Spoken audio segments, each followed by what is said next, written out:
Tiene la palabra el senador Enrique Riera Escudero. Muchas gracias, presidente.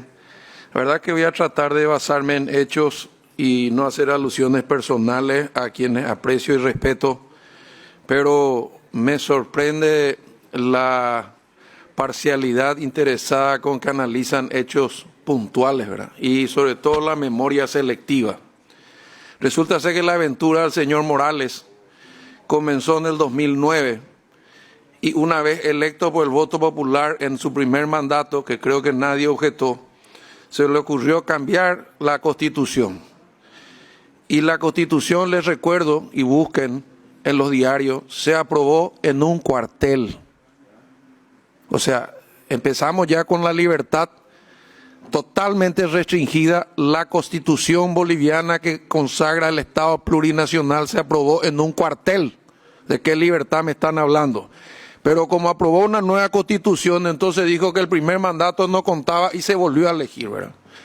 Y luego se volvió a elegir, entonces este tiene el récord de las 3 reelecciones. Cuando no contento con eso, decide, confiado en su voluntad popular, que tanta ayuda le dio al pueblo boliviano, este buen señor llama a un referéndum con todas las virtudes y controles del mundo. ¡Oh, sorpresa! El pueblo boliviano, no la bancada del Frente Guazú ni los paraguayos, le dicen: no queremos que seas reelecto, no queremos que modifique la Constitución. ¿Qué hace el demócrata Morales, rey de la libertad, interesado por su pueblo plurinacional, además de cambiar su bandera histórica? Este señor decide desconocer, cambia la Corte Suprema de Justicia, digita a los miembros con la mayoría que tienen ambas cámaras, y esa Corte ve la luz e inventa algo que yo, como abogado, profesor de Derecho Político y algo de constitucional entiendo, decide que es un derecho humano ser reelecto. Pero imagínense ustedes si aceptáramos esa teoría como práctica, así como el profesor Mujica dijo: primó lo político por encima de lo jurídico, y nos mandaron al canasto en el Mercosur en la época del famoso socialismo del siglo XXI, cerebro de Cuba, billetera de Chávez, en el cual entraron muchos, porque hay una razón que hay que entender. Pregúntenle a Mario Cosío, gobernador legítimo de Tarija, donde terminó exiliado él y su familia y su hija amenazados de muerte.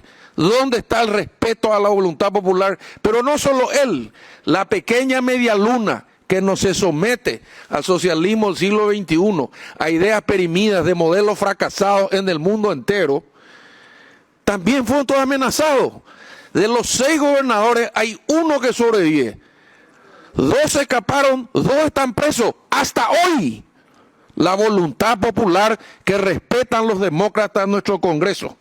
Pero como si eso fuera poco, los números maravillosos de Evo Morales. Dígame cuántos cargamentos de cocaína cayeron en Bolivia, cuánto fue la lucha contra el narcotráfico. Y con este criterio y con información fiable me animaría a decir que eso era una narcodictadura. Y los que se cansaron no fueron los militares y los policías, sino la gente de Bolivia que le dijo no, porque en su último 4º intento de reelección, después de haber desconocido el plebiscito que él llamó y que desconoció, amparado una sentencia escrita por 3 tipos, sentados en una pieza al que él les digitó, entonces resulta ser que él es el que sufrió el golpe de Estado. El golpe de Estado dio Evo Morales contra su pueblo al desconocer la voluntad popular que le dijo una y 1000 veces no más.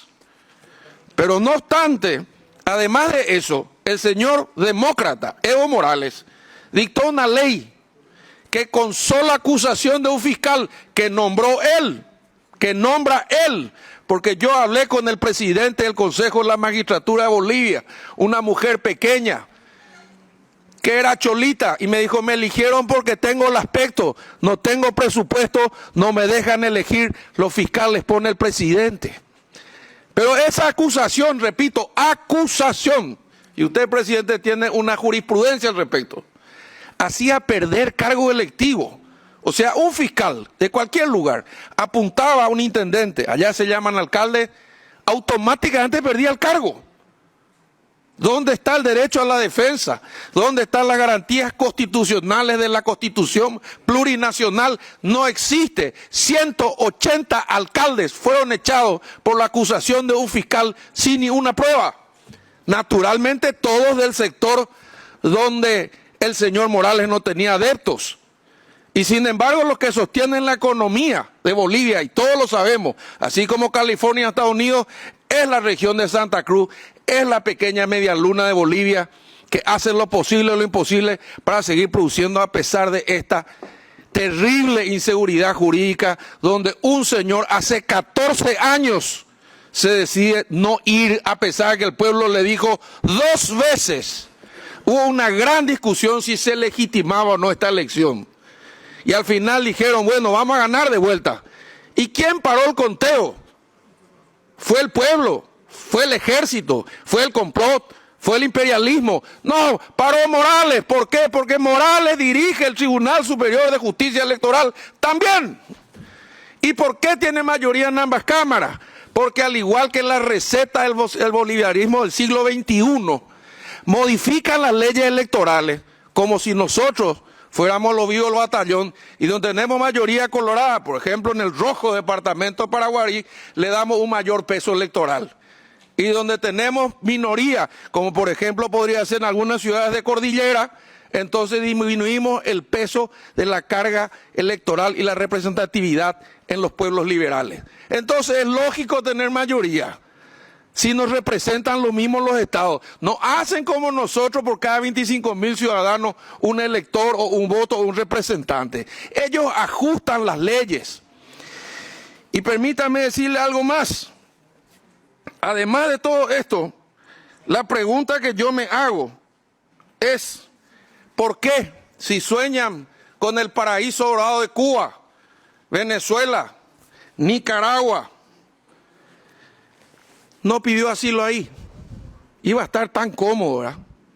Ellos defienden ese proceso, ellos defienden ese sistema de vida, ellos defienden ese modelo. Y tengo una teoría, señor presidente, soportada en algunas reflexiones y algunos libros que me gustaría compartir con los amigos.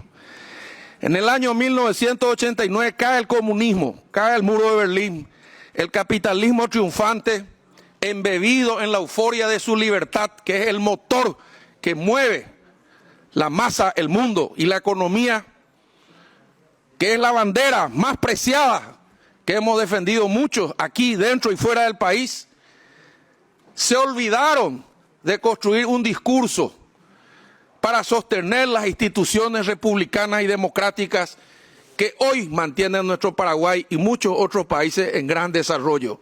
O no vemos Alemania, o no vemos Suiza, o no vemos Finlandia. Ahí seguramente funciona la democracia hinchada. El que más grita, más razón tiene. A nosotros nos gusta la democracia republicana, basada en la interdependencia de los poderes y el equilibrio, con errores y con aciertos. Por eso somos Asociación Nacional Republicana. Y desde esta bancada y de este partido, mi teoría es que la izquierda mutó. Se fue transformando, desapareció el comunismo. Nadie más quiere llamarse comunista, porque es un cuco, pero sí hay progresismo, progresismo moderado. ¿Y qué hicieron? Cambiaron el discurso y se mimetizaron, no todos, pero muchos, en los grandes medios de comunicación, en los grandes organismos internacionales, en la ONU, en la OEA, en la cumbre aquí, cumbre allá, y empezaron con una agenda livianita. El medio ambiente. ¿Quién se puede oponer al medio ambiente? Luego empezó a entrar el tema del género y así sucesivamente empezó a entrar el tema de la desigualdad. Y entonces cuando nos dimos cuenta, para aprobar un crédito hay que cumplir una agenda internacional que no sabemos quién hizo ni dónde. Están en la UNESCO, están en todos lados. Y nosotros somos una especie de equipo republicano democrático vergonzante. No nos animamos a defender la libertad, el Estado de Derecho, la propiedad privada, el cumplimiento de la Constitución, porque no es simpático. Entonces, rodeando entre el progresismo y el populismo, están felices con la destrucción de un sistema de Chile y la culpa es el sistema. Y ese sistema de Chile que hoy odian y agreden y con quien no escuché ninguna solidaridad, fue manejado durante 25 años por gobierno de izquierda, ¿o no? ¿O cuándo llegó Piñera? 4 periodos para construir el sistema injusto. ¿Y ahora qué? Se queman 27 estaciones de metro. Y Piñera, y lo digo con dolor porque lo conozco, con debilidad, está empezando a ceder todas las libertades conquistadas. Y ese es un error en el que nosotros no pensamos caer. Y digo algo más. El riesgo de Bolivia, el riesgo de Nicaragua, el riesgo de Venezuela, que no cae porque todas sus fuerzas armadas están contaminadas con narcotráfico. Porque si hable uno cae toda la... El país más rico en reservas petrolíferas del mundo y tiene 80% de pobreza y todavía nos siguen queriendo convencer de que es el aislamiento yanqui y que es el antiimperialismo y un discurso que parece que se quedó en los 60. Entonces el amigo Evo Morales, les recuerdo yo, la que asumió es una mujer que está en la línea de sucesión. Y el ejército no está en el palacio, ni la policía no está en el palacio. Sencillamente dijo, no podemos seguir reprimiendo a nuestro pueblo. ¿Y quién es el que se escapó y abandonó a su pueblo? Por lo menos Allende, consecuente con sus ideas, en un golpe de Estado, sí, con todas las letras de Pinochet, de la derecha y apoyado por los Estados Unidos, en la época de la Guerra Fría, murió en el Palacio de la Moneda. Pero ¿dónde está el señor Morales? Está en Venezuela, está en Nicaragua, se fue a vivir a uno de sus paraísos maravillosos como Cuba. Y hoy estos chilenos que están defendiendo lo poco que tienen, porque está afectando al pueblo, prefieren formar fila por raciones de pan, de hierba, prefieren como Venezuela, donde no hay toallas higiénicas, donde no hay papel higiénico, donde los supermercados están vacíos, donde están dirigidos, y les recuerdo a los paraguayos que estamos acá, por un camionero que se metió en el Palacio de los López y le pidió a las Fuerzas Armadas que nos baleen. Pero resulta ser que no. Entonces ahora somos progresistas. Y hace poco veíamos, y no es ni un secreto porque hoy las redes comparten todo, reunidos a los colegas de la bancada del Frente Guazú, que se pueden reunir con todos, con Dilma, con Lula, con Alberto Fernández, y ahora van a cambiar del Foro de San Pablo a el Encuentro de Puebla, o los dos, y van a intentar implementar acá un sistema que por lo menos algunos creemos que no es la solución. ¿De qué hay pobreza? Claro que hay pobreza. Resolvámoslo juntos, pero no utilicemos las instituciones democráticas y republicanas para llegar al poder, para pervertirlo desde arriba, cambiando constituciones y prorrogando mandatos una y otra vez, como lo dijo. Y quizás uno de los representantes de la derecha, que en su momento devolvió la paz a Colombia como Uribe, hizo la misma consulta a la Corte Suprema de Justicia. A pedido de su pueblo le dijeron que no y respetó la decisión. Pero el amigo Morales no respetó absolutamente nada. Y si él está afuera y renunciante, él, su vicepresidente y su familia. Y espero no solidarizarme con el pueblo de Bolivia solamente, sino que los jueces y fiscales tengan el coraje de investigar cuántos millones de dólares ha robado Tiene esta un familia minuto de presidencial. tiempo, señor senador, para redondear. Un minuto de tiempo.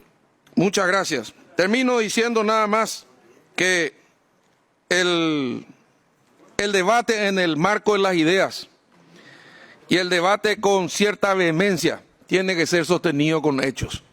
Y cuando yo veo 6 gobernadores electos democráticamente y más de 180 alcaldes perseguidos por la ley, y cuando veo un presidente que no respeta ni su propio referéndum y que después quiere manipular el resultado de las elecciones y presentarse como una víctima, y cuando veo que los que están en el poder son los civiles y el ejército y la policía deciden no ametrallar su pueblo, Ni siquiera las filmaciones de mi colega me impactaron. Más parecía evitar un conflicto que reprimir a nadie.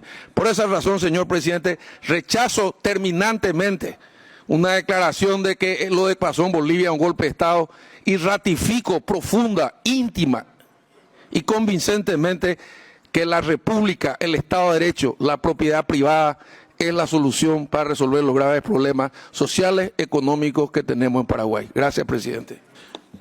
Muchas gracias a usted, señor senador.